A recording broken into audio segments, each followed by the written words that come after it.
they're looking at what's happening in Gaza, and they're seeing images, and they're saying this is not what we should be as America.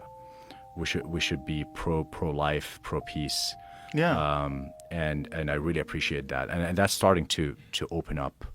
I think in the space for future debate. that will be the primary way people look at it. Just the way a lot of people opposed the Vietnam War in the late 60s, but it was, you would get attacked.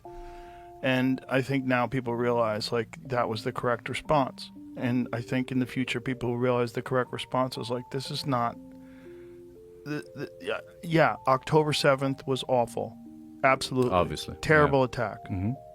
But also, what they've done to Gaza is fucking insane. It's insane. And if you can't see that, if you can't say that, and your response is, Israel has the right to defend itself. Like, what are you talking about? Against what? Children? Right. Against women and children that are getting blown apart? Against aid workers that are getting killed? Yeah. Like, what are you talking about? Like, we can't have a rational conversation if you're not willing to address that.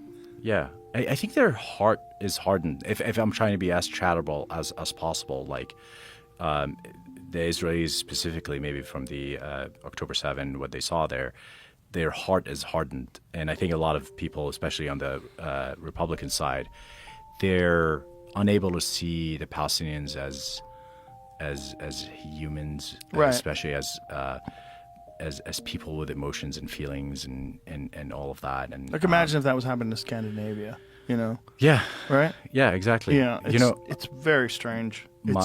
My kid, my 5-year-old kid, called me 2 days ago. They're in Amman, Jordan. They're visiting their grandparents, and I was in the car, and it was FaceTime.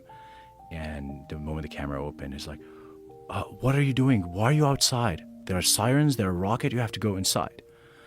And I'm like, Dada, like, I am in California. We don't have sirens and rockets.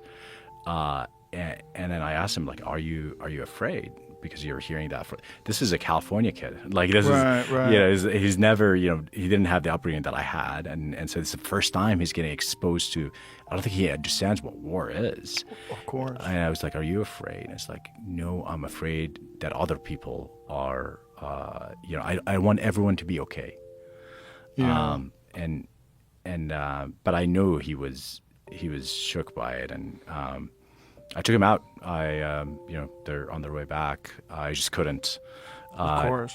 It's just a bad place to be right now. But also, like, this conversation is happening in the West Bank. It's happening in Israel. It's happening in Gaza.